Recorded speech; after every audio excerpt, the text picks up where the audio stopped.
Hi church, welcome back. I hope you had an amazing week. We are continuing our series about David in 1 Samuel, and we're landing on one of the most famous stories ever to be told to children, and it is the story about David and Goliath, correct? In today's Bible story, we're landing right in the midst of a battle. The Philistine army and the Israelite army are about to verse one another. For 40 days, a big warrior from the Philistine army, whose name was Goliath, comes out day and night and taunts and makes fun of the Israelites.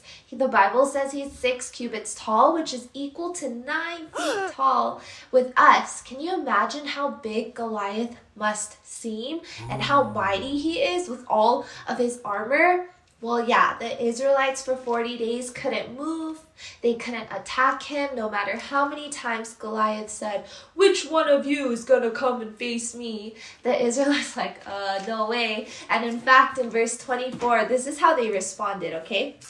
All the men of Israel, when they saw the man, fled from him and were much afraid. We can be afraid of not knowing what might happen in the future. We can be afraid of sin. We can be afraid of many things that I know you know in your own heart and in your own head.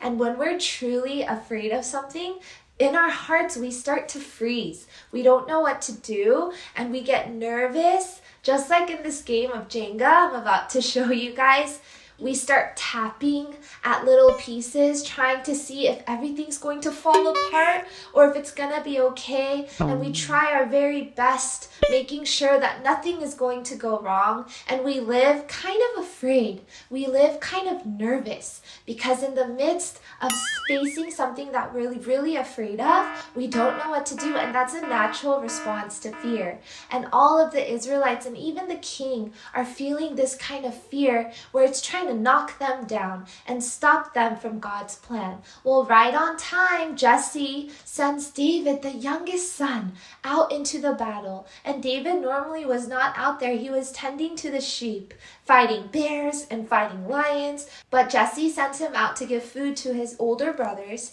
And as David is about to give the food, to the older brothers, he overhears Goliath threatening the army of the Lord, and he gets holy anger upon his heart. And he goes, "Why is this guy threatening the living army of the Lord? This is God's army, and he is so small. He is nothing. Let me go and take care of him." And David's not showing off, but he has God's perspective. Can you guys touch your eyes?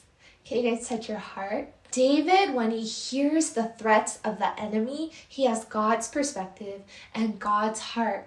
Sometimes, like we saw in the Jenga game, our battles might seem so big and we don't know what to do. We don't know the next step. Verse 45, when David says, "You come to me with the sword and with the spear and with the javelin, but I come to you in the name of the Lord of hosts, the God of the armies of Israel, whom you defied."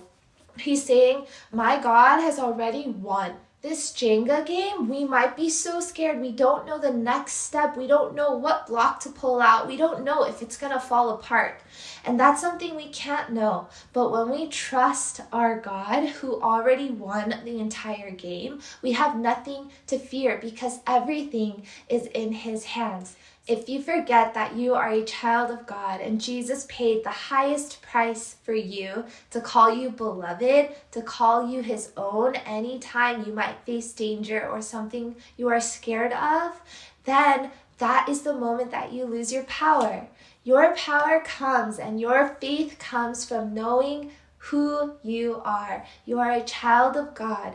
David, he literally did not have anything. He didn't have armor. He didn't have an army backing him up. But the only thing he had was who he was as a child of God, as someone who the Lord was always with.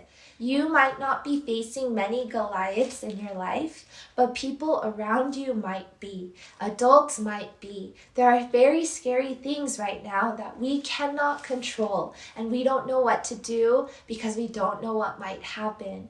In that time, it is your responsibility, it is your opportunity to go, I am a child of God, let's not look at how big our problem is. Let's look at how big our God is. So big or small problem, our God is still great, and we can continue to trust him in all that we do, just like David understood who he was. When we declare God's victory over every battle, then that's when we start seeing the miracles of Christ in your family, in your homes, in your schools. Bye, guys. I will continue to be praying for you.